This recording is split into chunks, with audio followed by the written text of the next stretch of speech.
I looked at the faded black and white photograph that had fallen out of my grandfather's old book.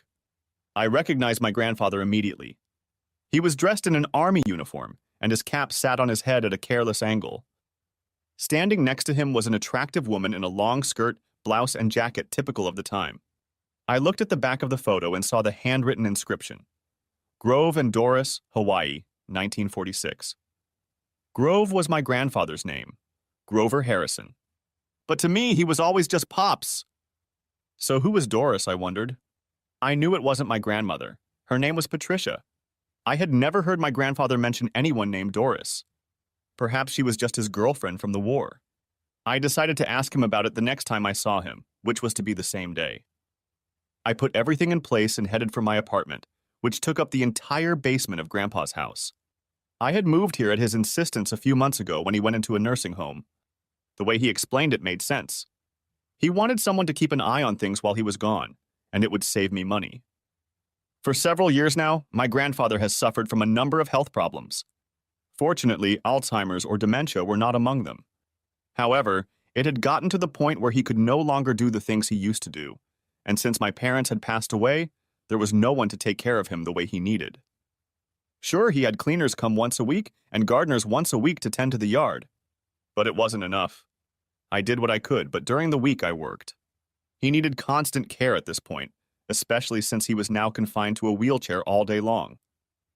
It's not easy to move around when you're 99 years old, he said in his Minnesota accent. That's when things start to break down.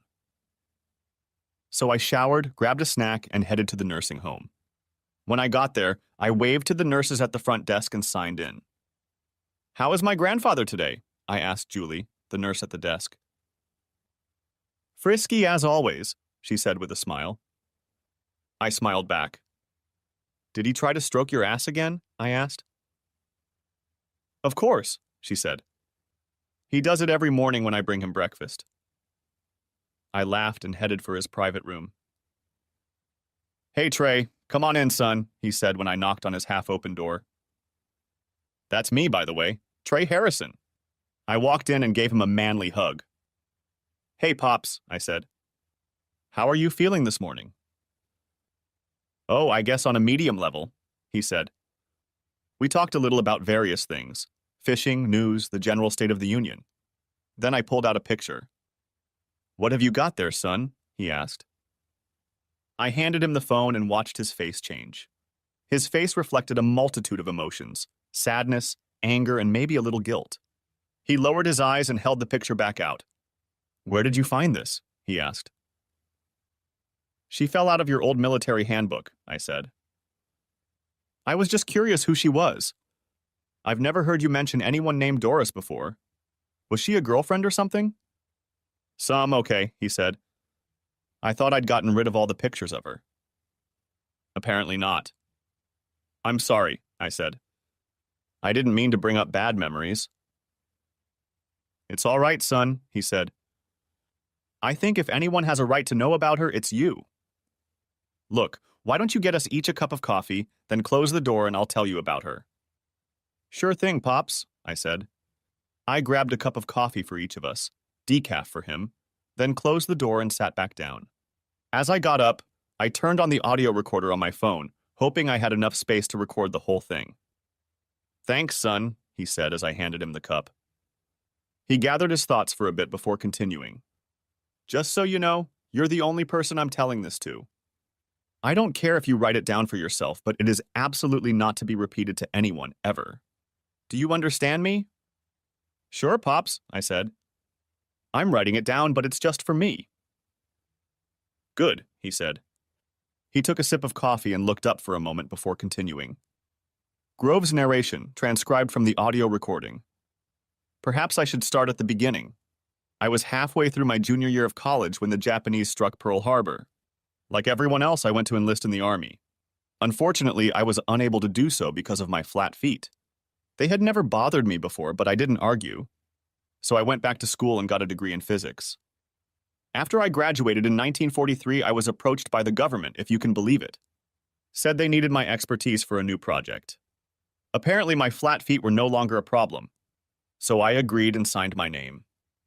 I quickly went through officer candidate school, was promoted to second lieutenant, assigned to the Army Corps of Engineers, and was assigned to Project Manhattan. I was shocked when I was told what it was. Who would have thought of using nuclear material to build a bomb? It was an exciting time. I got to work with some of the most famous scientists of the time, including J. Robert Oppenheimer and Enrico Fermi. I learned more from them than I did during my entire college years. I was one of over 400 people at the Alamogordo test site when the first bomb test was conducted.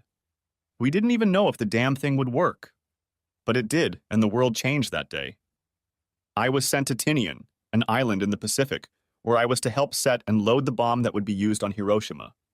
We all hoped it would work and force the Japanese to surrender. The bomb did work, but they did not surrender. 3 days later, we sent another bomb, this time to Nagasaki. We all realized that the stakes were high. If the bomb didn't work, or if the Japanese didn't surrender, we would have to send our guys in to take the country by force. And if that happened, we knew the casualties would be extremely high. Fortunately, it worked. The next day, the Japanese offered to surrender. On August 12th, the United States said it would accept the surrender offer. In early September, the official surrender ceremony took place.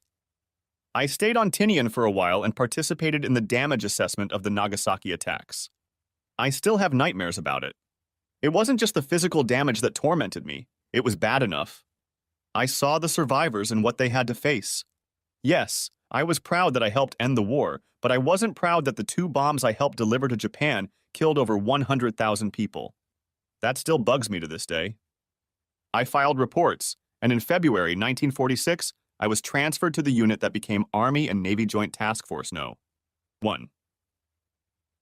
About the time news broke about a Soviet spy group in Canada, causing a bit of a stir. I went to Hawaii and vacationed there for a while, and that's where I met her. She introduced herself to me as Doris Hastings, originally from Norman, Oklahoma. She was a delightful woman and very beautiful. We spent a lot of time together, dancing and kissing on the beach. Of course, she could do more than dance. The things this woman did with her mouth drove me crazy. We had what you might call a whirlwind romance, and we were married before a justice of the peace in April 1946. Later that year, I participated in Operation Crossroads, which consisted of 2 nuclear tests at Bikini Atoll. A 3rd test was planned, but it was canceled. In 1947, I re-enlisted in the service and was assigned to a joint nuclear testing operation in Nevada. Doris and I moved to what was then the city of Las Vegas, as it was only an hour away from where the new test center was to be located. Believe me, it was nothing compared to what it is now. Anyway, we went on with our lives, and I thought everything was fine between us. But one day, coming home from a test site, I saw Doris's car parked at a motel on the outskirts of town. I think it was 1948. My memory isn't what it used to be. What was she doing there, I wondered? I could think of only one reason why she might have been at the motel, and it wasn't a good one. I stopped recording when the nurse knocked on the door. My dad and I looked up and saw a young woman enter the room. She walked up to my grandfather and smiled at him. "Are you ready for therapy, Mr. Harrison?" she asked. "Only if you take me," he said with a smile and a wink. I couldn't help but smile as I watched the old man flirt with the young nurse. She smiled back and unlocked the wheels and started nudging him towards the door. "I'm going to be a little busy for a while, son," he told me. "Come back tomorrow and we'll talk some more." "Sure, Dad," I said, hugging him goodbye. "Take care of my grandpa," I said to the nurse. "Sure," she said. I left the room and headed home. I went through his things, trying to find any information about this woman, but found nothing. I looked through all of his old papers, seeing lots of commendations, certificates, awards, but nothing that even mentioned this Doris. Not an old marriage certificate, not any records related to the house in Las Vegas. Of course, if there was anything left, it's probably long gone by now, I thought. I looked at my watch and remembered that I had a date with Karen that evening, so I packed up and went to pick her up. We had been seeing each other exclusively for the past few months, and I was almost ready to pop the question to her. She looked good as always, wearing a fairly short green dress that emphasized her eyes and fiery red hair. She was also showing off what Daddy called great buttocks. As we sat in the Texas Roadhouse restaurant and ate, she looked at me with concern. "Are you okay, Trey?" she asked. "You seem like you're a million miles away. I went to see my dad today, I said. Is he all right? She asked. Yeah, feisty as always, I said. What's the problem? She asked, expressing concern. I found this today in one of his old books from the war, I said, pulling the picture out of my pocket. She looked at it for a moment before she spoke. Is that your grandfather? She asked. I nodded my head. A handsome man. I can see where you get your looks from. He reminds me of the actor Errol Flynn. Who's the woman with him? Her name was Doris. Dad said he was married to her before he married my grandmother, I said. Funny, I don't remember him ever mentioning her before. My parents never mentioned her either. I looked but couldn't find anything in his things that mentioned her. No letters, no notes, no cards, nothing. And you know how he holds on to everything. That sounds like a mystery to me, she said. So, are you going to play Sam Spade now? I laughed. No, but I'm curious, I said. I mean, what happened to her? I have people I know who make a living searching public records, she said. I can make a couple calls and see what happens if that helps. If he was married to this woman, we should be able to find something. What was her name? He said it was Doris Hastings, and she's supposedly from Norman, Oklahoma, I said. If there is something, I'm sure we can find it, she said. That would be great, I said. Thank you. You're welcome, she said with a smile. So, what did your grandfather do during the war? He says he was involved in the Manhattan Project, I said. Isn't that the group that dropped the bomb on Japan? She asked. I nodded my head. Wow, she said. Yes, I said. He's never talked about it before. I know he worked for the government until the late 60s and then went into teaching. That's where he met my grandmother. Karen said. Interesting. We left that topic and finished dinner, then went out for drinks, dancing, and finally back to my house, where she reminded me again why I found her so alluring and sexy. The next morning, she woke up early and headed upstairs to make us a light breakfast. I rolled out of bed and went upstairs after doing my morning chores and throwing on my robe.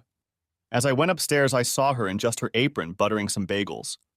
Pressing myself against her firm and appetizing rear end, I kissed her. Watch this, she said, laughing. She handed me a bagel, which I gladly accepted. I poured each of us a cup of coffee, and we sat down to eat in the breakfast nook. Why are you up so early? I asked.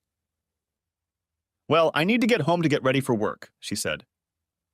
I knew she worked at the DMV office. Her job had her in front of people most of the day, renewing car registrations and the like. Why don't you move some stuff in here so you don't have to leave so early? I asked. Trey, that sounds almost like a commitment, she said with a smile. Are you sure about that? Absolutely, I said, kissing her hand.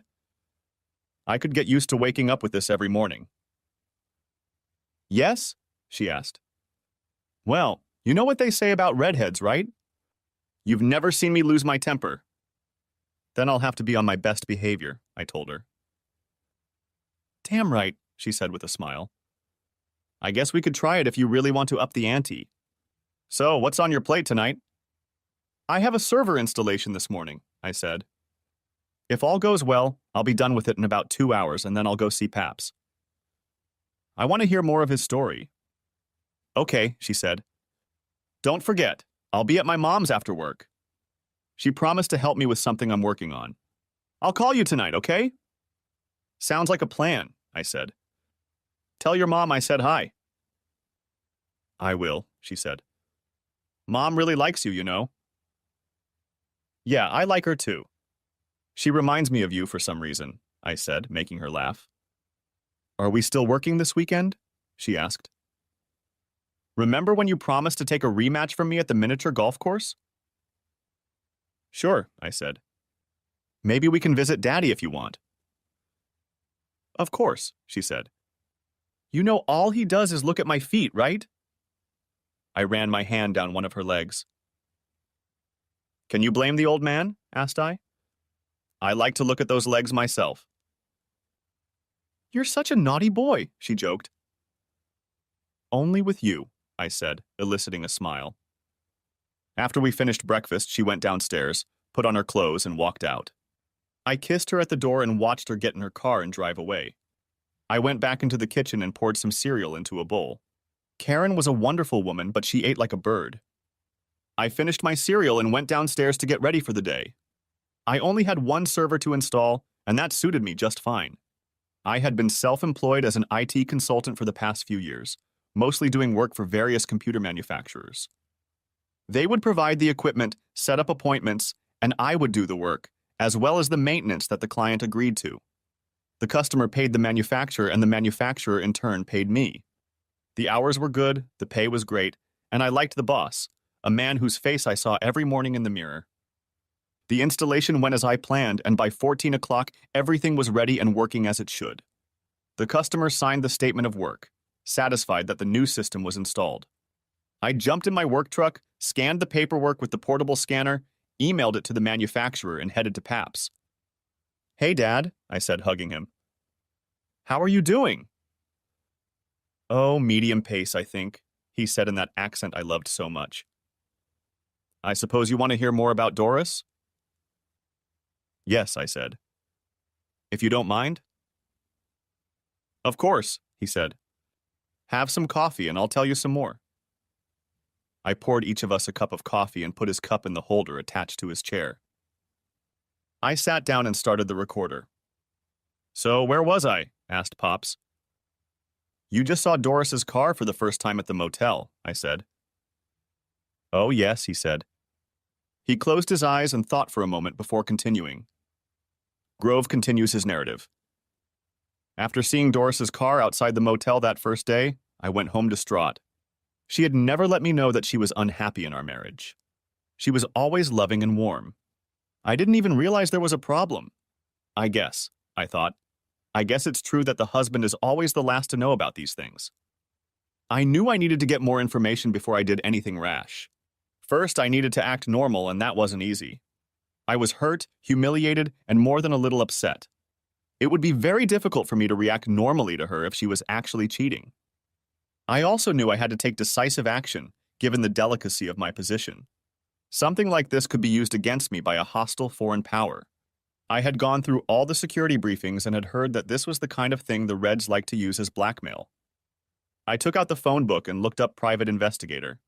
I called one named James Ham and spoke to his secretary. She put me through to him, and I made an appointment with him for the morning.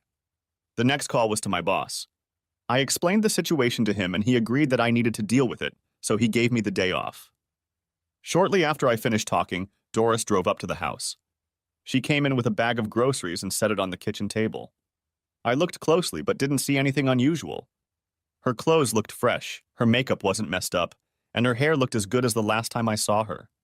She came over and kissed my cheek, and I didn't smell anything strange. "So, how was your day?" she asked. "Okay, I guess," I told her. Even though she was my wife, I was forbidden to give details of my work, so I often spoke in generalities. Just taking care of things as they come. "How about you?" "Same thing," she said. "Did some shopping, then went to the store and got something for dinner." "So you didn't go anywhere or meet anyone today?" I asked. "No, nothing else," she said. Why? I couldn't believe it. She had just lied to my face. How long has she been lying to me like that, I thought. "Oh, nothing, I'm just curious, that's all," I said.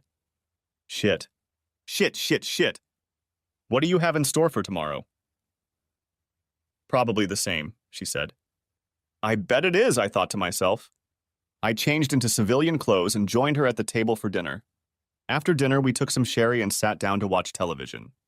We had bought one of the first mass-produced televisions, an old RCA.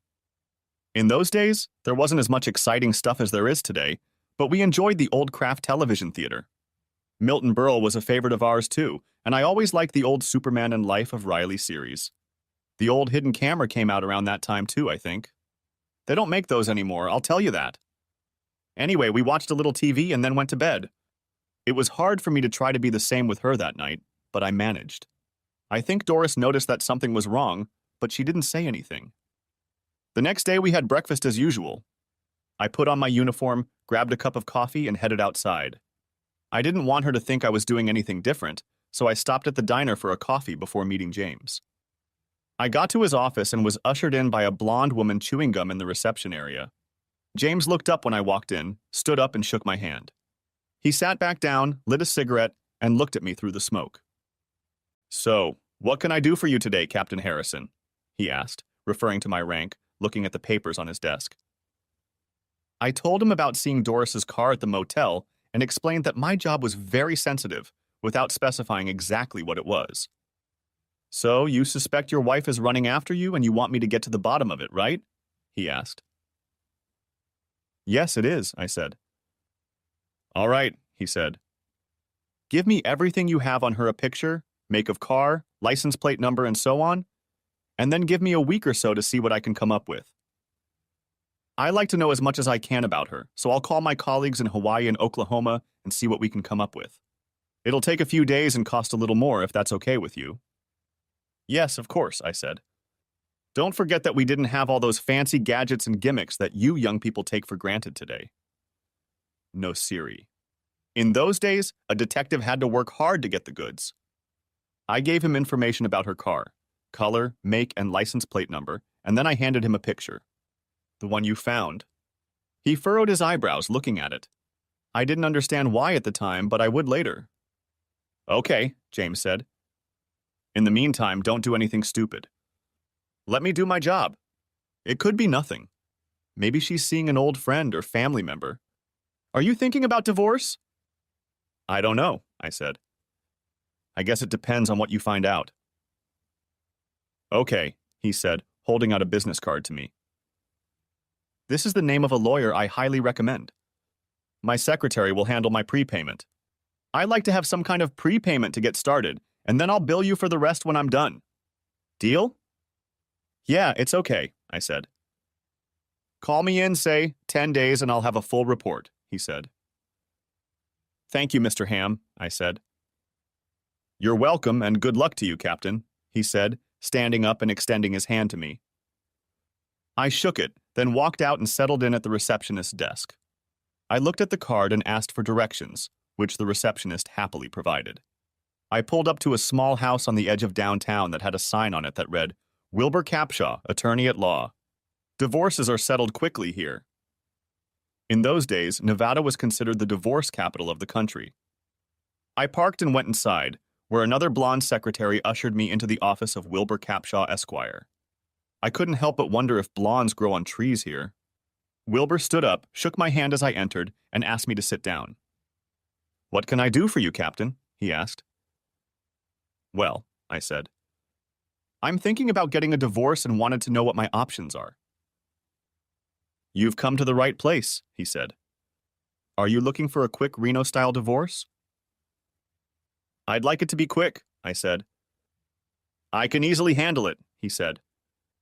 "On what grounds do you want a divorce?" "Probably adultery," I said. "I'm not sure yet." "Oh?" he asked. "Why not?" "Well, I don't have conclusive evidence yet," I said. "I had someone check it out for me." "By someone, do you mean Mr. Ham?" he asked. "He called and said you might come in. I've got a lot of business from him." "Yes," I said. He nodded his head. "So how does it work?" I asked him. "How long have you been here in Nevada?" he asked. "A few months since I was assigned here last year," I told him. "Good," Wilbur said. "So there's no problem with residency. According to the law, you only have to have lived here for 6 weeks. Can you get someone to testify that you've been here all that time?" "Absolutely," I said. "Even better," he said. "Basically, it works like this. Once you decide to do it, come to me. I'll prepare the paperwork, file it with the court, and deliver it, and then I'll hire an attorney in Reno to go to court with you. You will have to get there on your own, either by car or train. I suspect you already have a car, right?" "Yeah, I know," I said, nodding my head. "You will then enter the courthouse, you or your attorney will state your case, and if she doesn't contest it, you will walk out a few minutes later a free man with a divorce decree in your hands. Later, if you want, you can even throw your wedding ring into the Truckee River." "Just like that?" I asked. Pretty much, he said. Well, I want to see what Mr. Ham finds first, I said. I understand, Wilbur said. You don't want to get off halfway. But just so you know, you can still divorce her. Hell, I know a guy who divorced his wife because she wouldn't let him listen to the radio. Wow, I said. Yes, Wilbur said. He called it cruelty, if you can believe that. Take your time, make sure it's what you need, and then come see me. I'll still be here. Thank you, Mr. Capshaw, I said. Perhaps I will. My pleasure, Captain, he said as he stood up. We shook hands and I left. Back in the car, I realized it was time for lunch, so I went back to the diner to eat and contemplate my actions. I ate my lunch and pondered what I had done wrong. I always put her above me and did my best to treat her with respect and love. How could she do something like this? Before I knew it, it was 2 o'clock in the afternoon. I couldn't sit here all day, and I didn't feel like getting drunk at all. I had an idea and headed for the exit, paying the bill and leaving a nice tip for the waitress who had been so patient with me. I drove past the motel where I'd seen her parked before and didn't see her car. Good, I thought.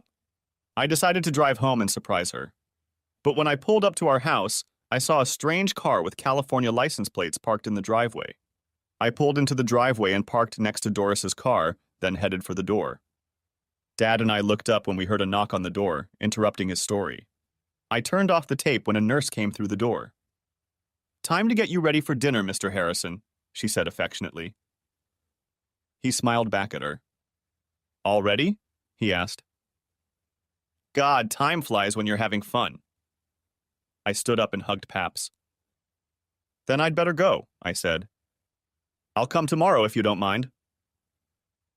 That's more than good, son, he said. See you later. I nodded to the nurse as I left and headed home. Once there, I checked my schedule for the next day, which was Friday. I didn't have any installations scheduled, but I did have some maintenance work scheduled that could be done remotely.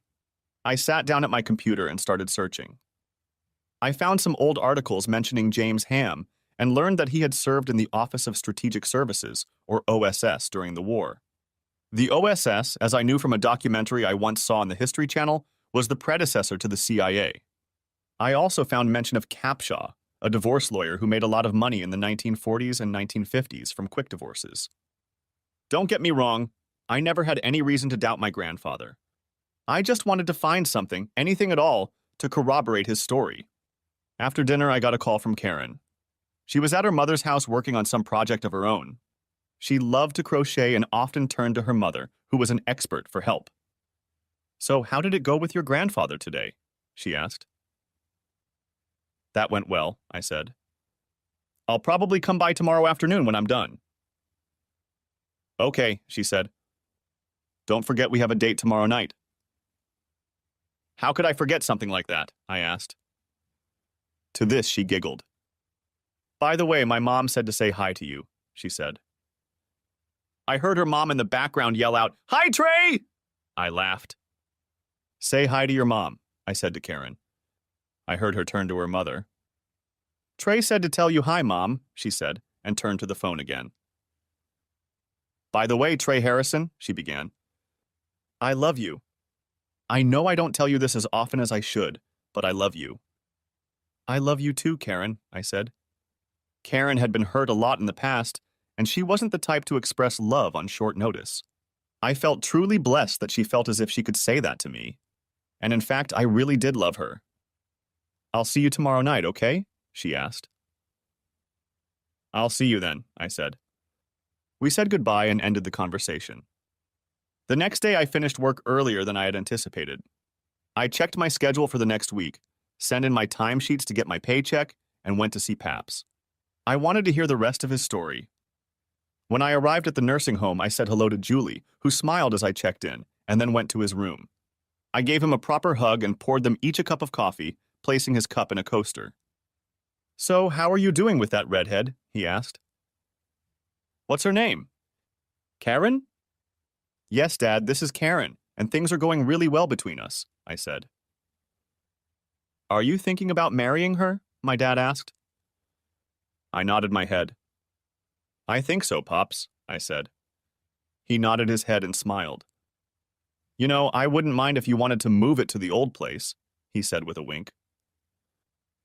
You mean living in sin? I asked sarcastically, feigning shock. He laughed. I may be old, but I'm not stupid, he said. She's a good influence on you, son. And I know your grandmother would approve too. Thanks, Dad, I said. I just wish Mom and Dad were still here. He smiled and patted my knee.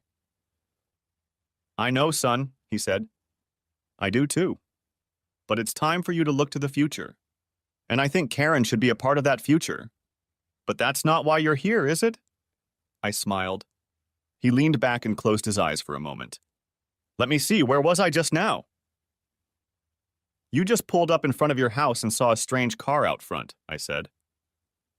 Having read several stories on the internet, I was well aware of the ordinariness of the strange car outside the house, as many authors had included it in their stories.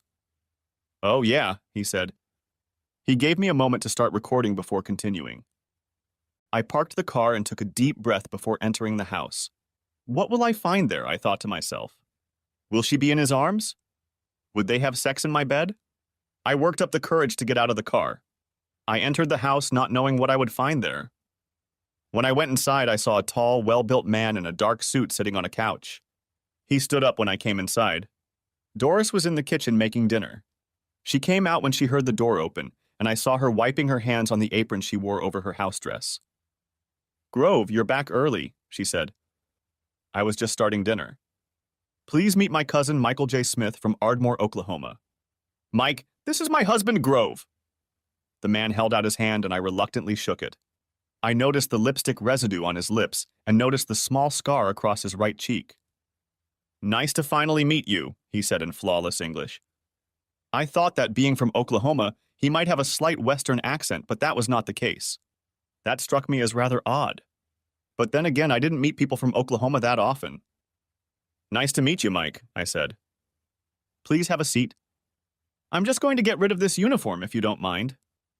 Not at all, he said with a smile. Something about that smile made me wary. Don't ask me what it was, but I felt uneasy. I opened the door to my office and put my briefcase on the floor, double-checking to make sure it was locked. I closed and locked the door and then went to my bedroom to change. I listened to see if I could hear what they were saying, but I didn't. I looked around, but saw no sign that they were doing anything here. I changed into my uniform and went back to the front room. I poured myself a drink and noticed that Mike had already helped himself. I hope you don't mind, he said. Doris said I should help myself. Since you are her cousin, I see no need to state otherwise, I said. What's the saying? Mi casa es su casa. Mike looked confused for a moment before responding. Hadn't he heard that before? Well, thank you, he finally said. We sat in the front room, and Doris stayed in the kitchen. So what do you do, Mike? I asked. And what brings you to Las Vegas? Well, I'm a salesman, he said. I spend a lot of time on the road. And I was just passing through here on my way to Reno. I'm sure it's not as interesting as what you do, he added, trying to encourage me to brag about my job. Oh, I don't know, I said. You travel a lot. You see new things all the time. And I'm stuck in the same old pile of dirt every day. So what are you selling? Mostly building materials, he said. Nothing retail. Everything for contractors. You'd be surprised how much was built after the war. I noticed the scar, I said. Were you in the war? Yes, he said. I got it from a Kraut bullet. Were you in the war? Yes, I told him. I spent time in the Pacific Theater. I'm sure I didn't see as much combat as you did in Europe. He shrugged. We all did our part, he said. Doris came out and called us to the table. We sat and ate, and I think I studied them almost as much as they studied me. I couldn't help but wonder if they were really cousins, or if it was just a story they'd told me to throw me off. When we finished, Mike stood up and kissed Doris on the cheek. I noticed the way she looked at him. Something about it didn't feel right. It was delightful, he said. We'll definitely do it again. He turned to me and held out his hand, which I accepted. I should be going now. Thank you for letting me share dinner with you, Grove. It was a pleasure to meet you. Likewise, I said. After he left, I helped Doris clear the table, and then, after pouring each of us a drink, I sat down in the front room. "Nice guy, your cousin," I said as she sat down. "Yes, thank you," she said. "You two seemed very close," I said. "We've always been close," she told me. "You bet we have," I thought. "I haven't seen him since he went off to war." I said. She looked at me strangely for a minute. "You seem preoccupied with something," she said. "Is everything okay?" "Sure," I said. "Just thinking about something that came up recently. But I'll deal with it." She smiled and hugged me as if nothing had happened. For the next few days, I was on alert, waiting to see what James would find out. Of course, I gave him all the information about Mike, his description, and the car he drove, as well as the California license plates. He nodded his head in thanks when I was done. "Thank you, Captain Harrison," he said. "That's very helpful." A few days later, I called James to see if he had any information for me. "As a matter of fact, yes, Captain," he said. "Would you mind stopping by on your way home from work today?" "I'll be there," I said. I got out a little early and went into his office. His secretary ushered me inside right away. "Good to see you, Captain," he said, lighting a cigarette. "So, what did you find out?" I asked anxiously. "A few things," he said. "First, my colleague in Hawaii checked the paperwork." "Did you see the judge who married you sign the marriage license?" "No," I said. "When I looked at it, it was signed. He said he'd file it for me." "Turns out there was no marriage certificate," James said. "Never. In fact, the judge who supposedly married you was found dead of a gunshot wound a few days after your wedding. The truth is, according to the authorities, you were never married." "What?" I asked. "That's not all," he said. "The woman you know as Doris Hastings is actually Russian." "Really?" I asked. "Are you sure?" "Absolutely," he said. "I thought I recognized her face from the photograph you gave me. Her real name is Svetlana Fedorova, and she's a KGB agent. The last time I saw her was in Bavaria at the end of the war. I thought she'd been killed, but apparently not. The man you know as Michael Smith is actually Michel Schmidt, a former member of the Waffen SS. There was talk in intelligence that he was recruited by Fedorova as a double agent and moved to the Soviet Union after the war." "Wow," I said. "Maybe we'd better call the FBI or someone." "Generally speaking, I would agree," James said. "But I'm afraid it could get you into a lot of trouble. Being duped by a Soviet spy won't reflect too well on your record. It could also cost you your security clearance and possibly your job." "But I had no idea she was Russian," I said. "Never mind," James said. "I suspect they've chosen you for something. What exactly, I don't know, but I do know that they plan to kill you when they're done. I can also tell you that they've been quite active." He pulled out some black and white photos of the two of them, naked, in a motel room. "Where did you get them from?" I asked. "It's better you don't know," James said. "But that's the least of your worries. Since your marriage isn't officially registered, there's no way you can divorce her." "So what do we do?" I asked. "I have an idea that will take care of everything," he said with a sly smile. We talked and made plans for the next hour or so. Daddy stopped talking and looked up at me before he spoke. I saw a tinge of guilt and shame on his face. I stopped the tape. "Everything all right, Pops?" I asked. "This next part is the hardest part in this whole story," he said. "I hope you won't think badly of me after this." "Dad, there's nothing you can say to change the way I feel about you," I said. He nodded his head. "I hope you are, son," he said. "I want you to know I'm not proud of what I did." "It's okay, Pops," I said. "All right, son." "Here we go," he said. I started the tape again and waited for him to finish. I waited for the day of the next challenge, just as James and I had planned. He looked after Doris, Svetlana, and Mike and knew their routines well. Apparently, Mike had a motel room, and Doris went to see him almost every day. I called James, and he informed me that the two of them were in a motel room and would probably be there for a few hours. It was not unusual for me to come home in a government truck. I used it a lot in my job when preparing test sites. You see, part of my job was to make sure everything was ready for each test. That meant I was the last one on the pad before detonation. When James told me where they were, I made sure I had the gear we had discussed earlier. I headed to the motel and met up with James. Luckily, their room was on the second floor and in the back of the motel. No one would see us enter or leave the room, he said. As we had planned, I wore green coveralls and a cap, so no one would recognize me as an army officer. Shh, James said as I climbed out of the car. They're asleep right now. Get everything ready while I put them down. I nodded my head and quietly opened the back door of the truck. I pulled out the ramp and attached it to the back of the truck and then opened the metal crate that was already standing inside. When I turned around, James was holding Doris Svetlana in a burlap sack over his shoulder. He tossed her into the crate. Is that her? I began. He shook his head. No, but she'll be gone for a few hours, he said. I'll be right back. A few minutes later, he returned with Mike and put his body in the box next to hers. Then he gathered up all the things that were in the room and put them in the box. I watched as he cuffed their hands behind their backs, making sure the chains were intertwined. He also stuffed their underwear in their mouths. I closed the box and locked it shut. They were so tightly crammed in that there was no way to move, much less escape. Finished with my work, I looked at my watch.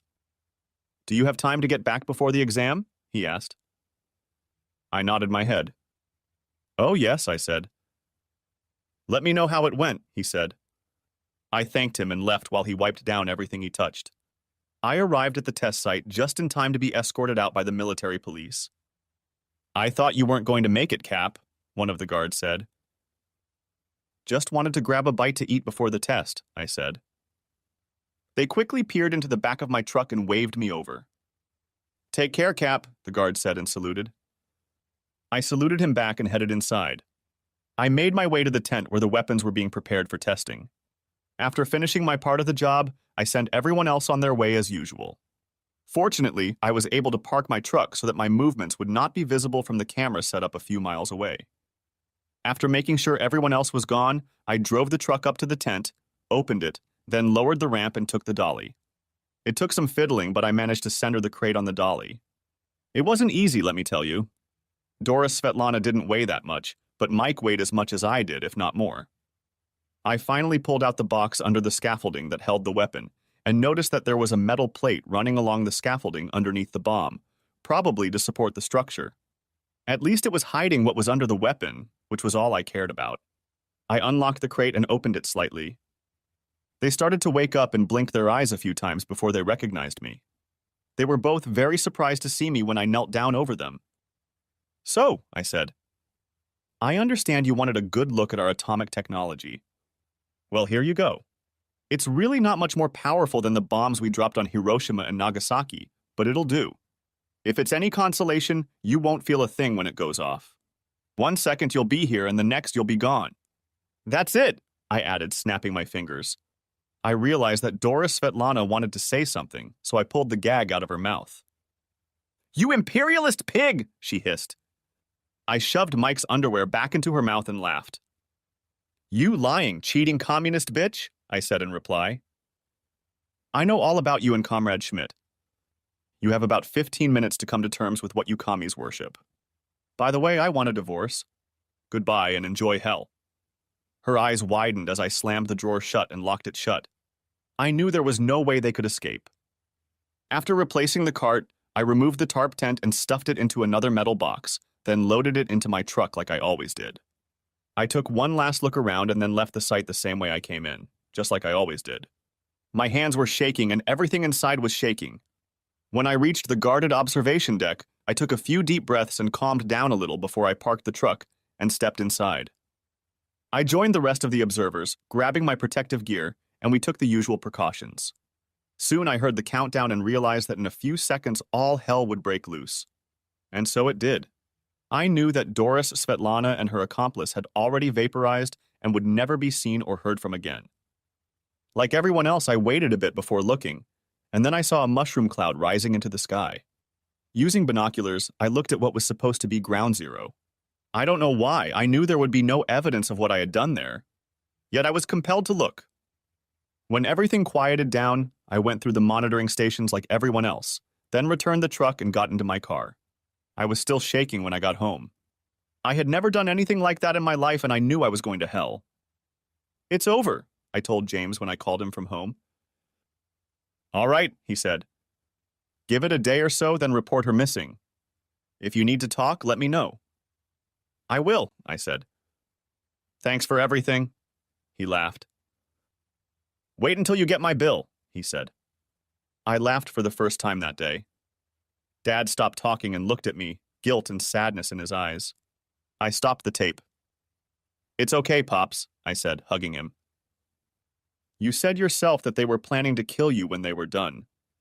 Not only did you save your life, but you protected the country from 2 hostile foreign agents.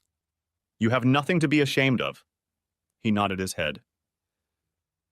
"I've been telling myself that ever since," he said. "And it still weighs on me, you know." "I know, Dad," I said. "But we were at war, remember? You did what you had to do. It was either you or them.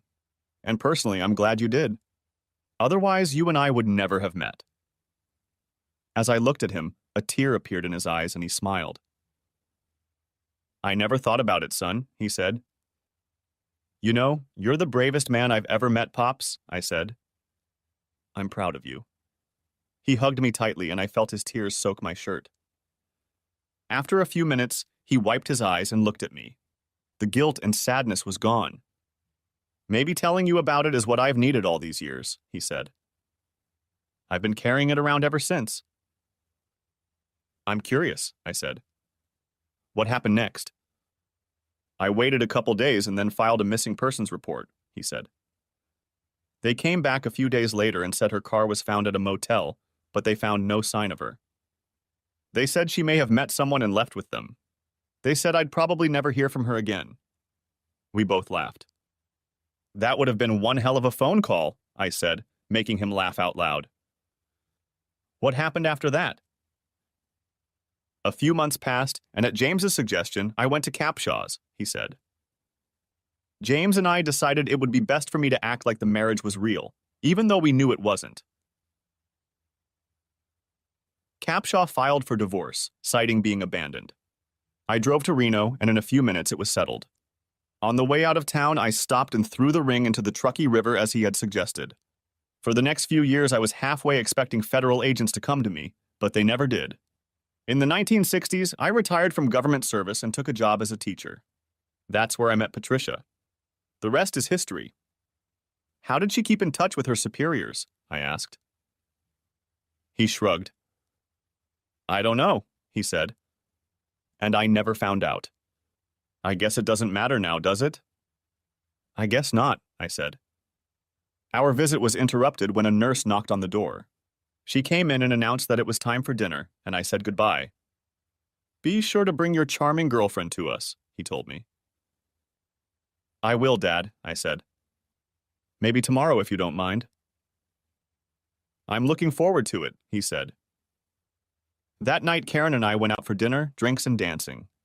She took a few things with her, including a large paper bag with something inside that she said was a surprise. Later, after we made love in my apartment, she turned to me. "Are you okay, Trey?" she asked. "Yeah, why do you ask?" I asked her. "Well, it just seems like you're a million miles away," she said. "What's on your mind?" "I stopped by to see Dad today," I said. "He told me the rest of his story." I briefly remembered what he'd told me. "Wow," she said. "Remind me never to get on his bad side." I chuckled. "We'll go see him tomorrow, maybe after I kick your ass on the miniature golf course?" "Sure, if you want," I said. The next day we played a game of miniature golf, and yes, she beat me. And no, I didn't let her. She would have realized that right away. Later, we went to Daddy's house. She took her bag with her and carried it to the nursing home. His eyes lit up when he saw us coming in. "Hello, young lady," he said as she hugged him tightly. "I have something for you," she said, holding out a paper bag to him. He opened it and pulled out a plastic blanket container that contained an Afghan. She helped him open it and pulled out the Afghan. I just finished these the other day, she said. I know you like Afghans, so I made one for you. He smiled, holding it in his hands. It's wonderful, he said. Thank you, I really like it. He turned to look at me. Son, if you don't marry this girl, I will, he declared. You're right, Pops, I said. I took one of Karen's hands in mine and knelt down in front of her, right next to Grandpa. I looked into her eyes. Karen, I said, I love you madly, and I want to spend the rest of my life with you. Will you marry me? She looked surprised at first, but then she smiled broadly. She put her arms around my neck and kissed my face. Oh yes, Trey, she said. I'm going to marry you. I love you so much. I love you too, I said. We heard clapping from the door, and when we turned around, we saw several nurses clapping and smiling. Dad joined in too. A couple months later, we were married, and the nursing home brought my grandfather to the church so he could celebrate with us. He handed me an envelope containing first-class airfare to Las Vegas and a reservation at the best hotel. After a few months, his health deteriorated so badly that he was moved to the hospice wing of the nursing home. Karen and I spent as much time with him as we could. I could see that although his body was shutting down, his mind was still very active. I could also tell that he no longer felt any guilt for what he had done. On my last visit, he was sane enough to tell me that he had made his peace with God and was ready to join his beloved Patricia. Don't cry for me, son, he said quietly. We'll be together again. I promise. I love you, son. I hugged him as he let out his last breath. I couldn't hold back. I cried. I love you too, Daddy, I said between sobs. As I looked up at his face, I saw the easy, mischievous smile I had grown to love since I was a child, and I knew he was in a better place. Karen came into the house and hugged me as we both mourned his passing. He was buried in uniform with full military honors next to his wife, Patricia. The honor guard carefully folded the flag that draped his coffin and handed it to me along with a salute. He had fought for his country and deserved all the honors due him, I thought. A few days later, I received a letter from his lawyer asking me to stop by his office. I was curious to know what he wanted, so I went. Your grandfather left you everything, the lawyer said. The house, the money, everything. All in all, it's a substantial sum, even after his last expenses. If you'd like, I can assign you a financial advisor to help you manage it. He also asked me to give you this, he added, handing me a large, sealed envelope that looked rather old. It's been stored in my safe for several years now. Don't ask me what's in it because I have no idea. Your grandfather said it could only be opened after he died. Thank you, I said. And yes, I'd like to meet with your financial advisor, I added, seeing the rather substantial amount of money Dad had left behind. I didn't open the envelope until after I got home. I was shocked at what I discovered. It seemed Pops had kept everything, including a copy of a report written by James Ham and a yellow divorce certificate declaring him free from one Doris Harrison, née Hastings, on the grounds of abandonment. There was even a photograph of the house in which they lived. That night, Karen and I went through it all, shaken. I guess everything my dad had told me was true. The last sheet turned out to be a photocopy of some old official report in Russian. It seemed to be something from a giant stash of documents issued by the old Soviet KGB. It had an English translation attached to it. As far as I could tell, it was a series of field reports by a certain Svetlana Fedorova, in which she informed her superiors in Moscow that she suspected that her target, that is, the Pope, might know her real identity. Her early reports stated only that she had become intimate with a man very familiar with American atomic weapons work. She never called Pops by name, but it was clear that she was frustrated that she could not get anything useful out of him and told her superiors that all he wanted to do was have sex and watch capitalist television. Later dispatches revealed even more frustration. Her superiors were telling her that she should be more aggressive in her actions. In the last dispatch, she reported that she and Michelle were planning something drastic. I'll deal with him at the first opportunity, she told her superiors. Karen and I had a good laugh about that. The KGB report said that neither Fedorova nor her German-born assistant were ever heard from again. They even speculated that the two had run off to get married, but they just couldn't be found. The operation was stamped deceased. They have no idea, I said, making Karen laugh. Thanks for watching. I hope you enjoyed it. So subscribe to my channel and watch the next video.